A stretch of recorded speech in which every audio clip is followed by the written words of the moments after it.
pour prendre ensemble des décisions.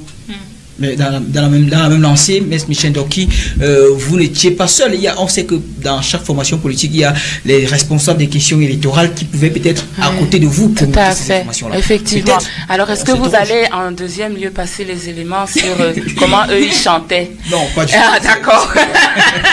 Donc, moi, je suis responsable de ce que moi j'ai dit. Et ce que moi je vous dis, c'est que oui, lorsque Maurice Kamto a annoncé le 8 octobre qu'il avait marqué le pénalty, je l'ai cru. C'est le président de ma formation politique, c'est le candidat pour lequel j'ai battu campagne. Parce que, je ne sais pas si vous pouvez ressortir les éléments, j'ai battu campagne avec conviction et enthousiasme jusqu'à Baham. Donc, pourquoi vous faites la précision jusqu'à Baham? Parce que c'est un grand souvenir. Vous savez pourquoi? Parce que je parlais Baham pour commencer et pour terminer Oui. D'accord. Vous voyez, j'ai terminé en disant, non, au cours j'ai terminé en disant, j'ai fait le discours en disant à un moment, voici pourquoi je soutiens. Bonsoir, Monsieur Otto, merci et bonsoir à tous mes copanélistes. Je vais peut-être aussi adresser un bonsoir républicain à mes camarades encore embastillés dans les prisons du Cameroun, notamment à la prison centrale de Kondengi. Je salue Olivier Bibounissak, le professeur Alain Foguet. Que vous connaissez? Oui, tout à fait. Bon, pour ceux qui ne le savent peut-être pas, j'ai également été incarcéré en 2019 à la prison centrale de Yaoundé, notamment au quartier 5, c'est le quartier des femmes. Et j'y étais au local 5, l'un des locaux les plus dangereux de ce quartier. J'y ai fait pratiquement 2 mois. Et j'ai été libéré, en fait j'ai été incarcéré sans mandat de détention provisoire. Et j'ai été libéré à 2 h du matin pour comparaître le lendemain devant le tribunal de première instance pour flagrant délit en rébellion partielle, manifestation illicite et trouble à l'ordre public. On était en 2019? Oui, nous sommes là en 2019. Et mon procès s'est achevé en 2022. J'ai été condamné à 3 mois d'emprisonnement avec sursis, sur 2 ans je pense. Voilà. Prime abord, avant d'arriver aux conditions, peut-être il faut interroger l'étiologie. Oui. L'étiologie, ce sont les causes. Pourquoi le scrutin ne réussirait pas au Cameroun? Eh bien, on a une cause principale qui s'appelle Rassemblement démocratique des populations du Cameroun. Je pense bien que c'est ça. C'est donc un parti politique... Du peuple camerounais. Bon, j'ai dit population. Okay. Voilà. Okay. C'est donc un parti politique qui gouverne d'une main de fer le Cameroun depuis 43 ans. Un parti politique qui se réclame rassembleur, mais qui a tout fait pour diviser les populations, dans l'optique de diviser pour mieux régner. Diviser les populations avec le tribalisme et la haine gratuite. Et c'est un parti politique qui se revendique démocrate. Mais de quelle démocratie on parle lorsqu'on sait que les adversaires de ce parti croupissent encore dans des prisons pour avoir manifesté pacifiquement à main nue? D'autres ont été arrêtés à leur domicile devant femmes et enfants. De quelle démocratie on parle lorsque ce parti politique ne respecte même pas la séparation des pouvoirs?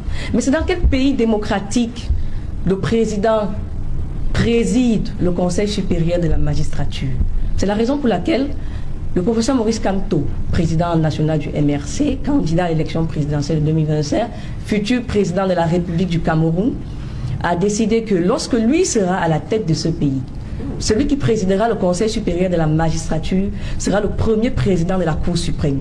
Parce que c'est une aberration démocratique que ce soit le président de la République qui s'asseye pour décider de là où les magistrats doivent siéger. C'est une grave entrave à la démocratie. Et j'aimerais dire ici, il n'y a pas une démocratie culturelle. La démocratie a des principes universels qui s'appliquent à tout le monde. Soit vous appliquez la démocratie universelle, soit on retombe dans la dictature. D'ailleurs, on vit sous une dictature déguisée. On le sait. Donc le RDPC a divisé.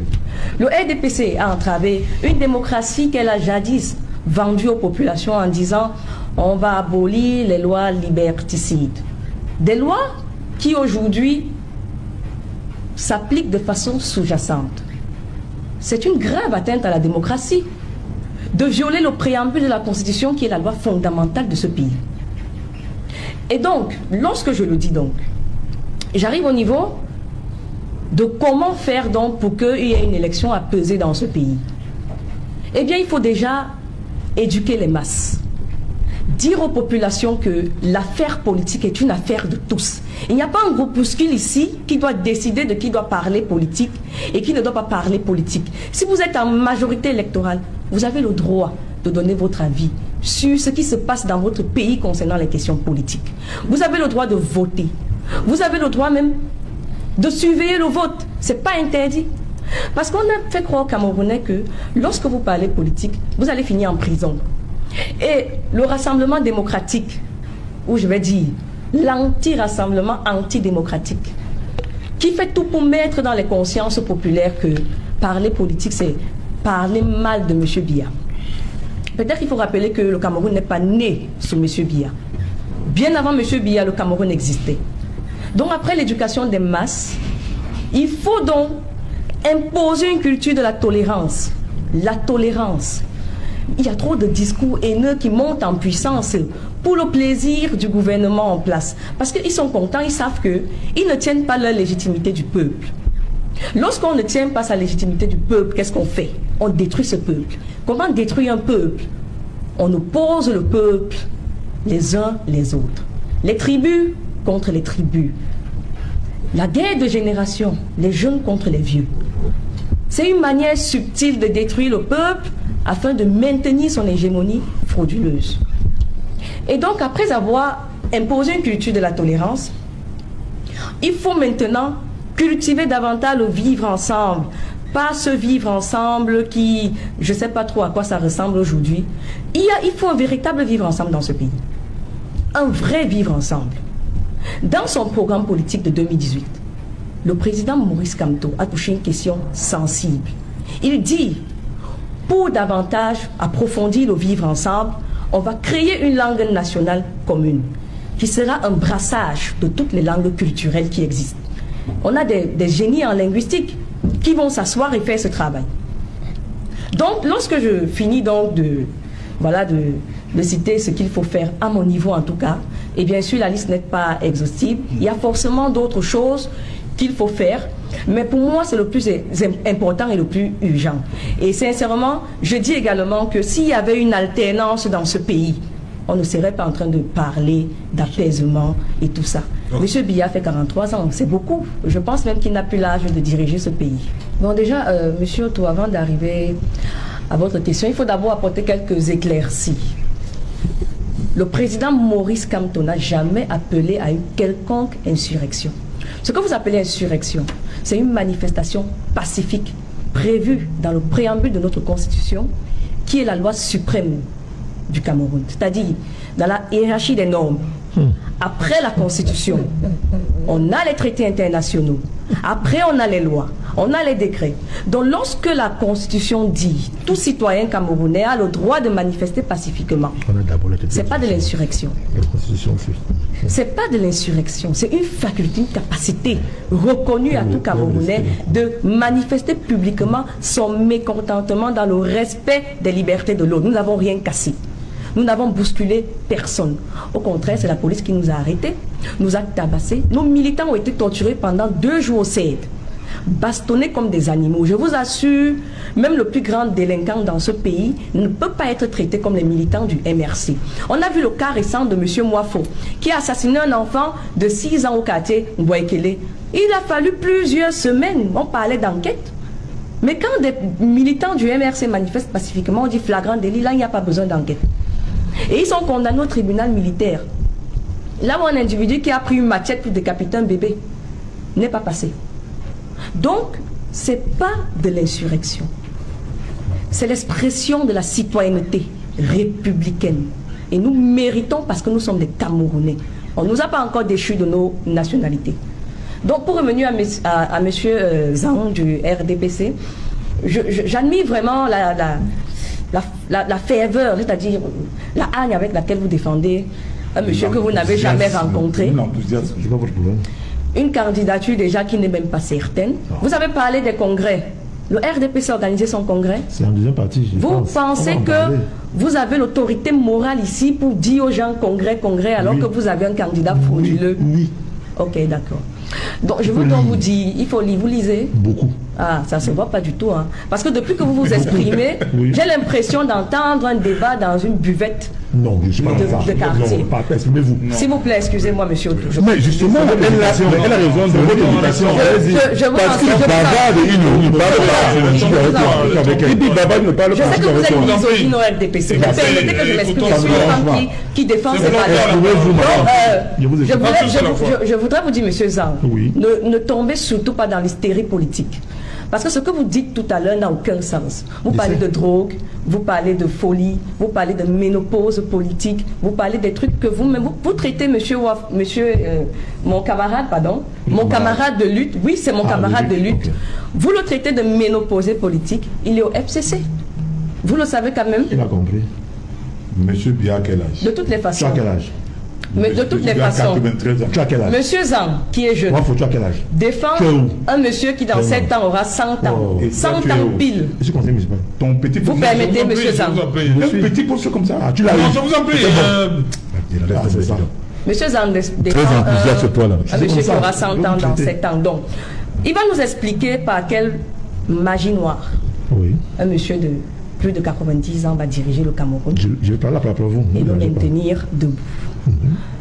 Donc, j'aimerais beaucoup vous dire un truc, c'est que Dites-moi, maman. vous avez traité le président Maurice Kamto de président de Facebook. Il est. Mais quand on est président de Facebook, on n'effraie pas la Il est police fait qui? républicaine RDPCiste. Oh. Quand le président Maurice Kamto atterrit ici à Douala pour rencontrer ses militants lors d'une réunion non, monsieur, privée, non, la police, s'il c'est vous pas le plaît, RDPC. je vous en prie, Non, non, monsieur. Je vous c'est en la prie. police nationale. C'est pas le. Oui, comme vous c'est pas la voulez. police Chacun son fédérale. point de C'est la vue. police boulot. Non, non, c'est la police nationale. C'est vous qui parlez de Je veux qu'on trucs reste de- dessus. Donc Oh, déjà, allez-y, le allez-y. président de Facebook est arrivé à Douala récemment. Il a été interdit de rencontrer ses militants. Il a été embastillé dans un appartement. Il a été reconduit de force à Yaoundé à son domicile. Pourtant, on est censé ne pas avoir peur de Facebook. Mais de quoi avez-vous peur, comme mon camarade a demandé? On ne comprend plus en fait sur quel pied danser avec vous. Donc je vais juste vous rappeler que vous nous traitez de violents, d'agressifs, mais c'est vous qui avez arrêté nos camarades. Et vous les avez envoyés en prison, où ils ont écopé de 7 ans devant le tribunal militaire alors qu'ils sont des civils et ils n'ont commis aucun crime armé. Donc vraiment, Il n'avait remettez-vous en même pas une question. arme blanche. Fleur, le débat, est-ce que le débat sur la liste électorale nationale, il est clos? Non, non, écoutez... Vous continuez à réclamer? Non, on réclame toujours parce que je tiens à préciser que la liste nationale, elle est très importante. Parce qu'elle permet de détecter les doublons. Ça veut dire, moi, je peux être inscrite à Yaoundé. Et mon nom sort quand même à Douala. Pourtant, je ne vais pas voter à Douala. Et là, je n'accuse personne parce qu'on part du principe que toute œuvre humaine a des failles. Ça veut dire qu'il peut y avoir des erreurs. Et comment détecter les erreurs? C'est lorsqu'on affiche à un seul et même endroit une liste. Là, on verra que mon grand-père, paix à son âme, qui était inscrit sur une liste électorale, son nom y figure encore et on peut signaler les irrégularités. Et je parle surtout du cas des personnes qui sont déclarées absentes ou disparues. Parce que lorsqu'une personne est portée disparue depuis un certain délai, juridiquement, elle n'existe plus. Et cette personne n'est plus censée voter. Donc, ce qui veut dire qu'une liste nationale nous permettra justement d'apporter, parce que même la population va contribuer à sa correction, en disant, mais non, le nom de ma mère, je dis n'importe quoi, ma mère, ma soeur qui apparaît là, elle n'est plus là, ça fait 1 an, on ne l'a pas vue, et la dernière fois qu'on l'a aperçue, elle était exposée à un grave accident, donc on suppose qu'elle n'est plus de ce monde. Retirez son nom. Par exemple, mon nom qui apparaît 2 fois, moi-même je signale. C'est très important d'avoir, ce n'est pas une affaire d'un parti politique, c'est pour tout le monde en fait. C'est pour tout le monde. Pas pour tout le monde, sauf pour les fraudeurs du RDPC. Et je voulais dire Il faut plutôt préciser. aux compatriotes, j'appelle que c'est pas un jeu pour moi, c'est un jeu pour vous. Je respecte votre opinion. Un jeu politique, hein? Moi, je parle de... Non, le jeu politique là, s'est transformé en guerre. Mes camarades sont en prison. J'ai fait la prison, c'est pas un jeu. Ça, c'est de l'ordre On ne juridictionnel. rigole plus. On ne rigole plus parce qu'il y a des vies qui sont menacées. Lorsque le parti d'en face estime qu'il faut embastiller, bastonner, emprisonner, moi j'ai été déshabillé dans un commissariat parce que je suis militant du MSC. Ce n'est plus un jeu. Est-ce que ça veut dire Ma que c'est qui dignité- vous a condamné? Non. Ou c'est Qui est pouvoir? la justice au Cameroun? L'arrêté du gouverneur qui m'envoyait en prison. Vous êtes du qui RDPC, m'arrêtait. vous voulez défendre? Ça venait du gouverneur. Non, Ça venait du gouverneur, qui est un administrateur qui est sous le contrôle du ministre Atangandi, qui est militant du RDPC. Vous n'allez pas me dire le contraire, s'il vous plaît. Mais il est président de section, non? Maintenant, je continue, s'il vous plaît. Je continue. Non. Ce n'est pas un jeu. Je ne dis pas que je vais prendre les armes parce qu'au MRC, nous avons un slogan que nous défendons. Changement dans la paix et par les urnes. Mais lorsque nous tenons un discours fort, c'est parce que nous voulons que les choses changent véritablement. N'envoyez donc pas les gens dans la rue. Non, on n'envoie personne dans la rue. On parle de notre propre chef. La liberté de manifester. Je veux le changement. Ça revient pas encore. Donc j'en appelle à la libération des prisonniers politiques pour apaiser les tensions.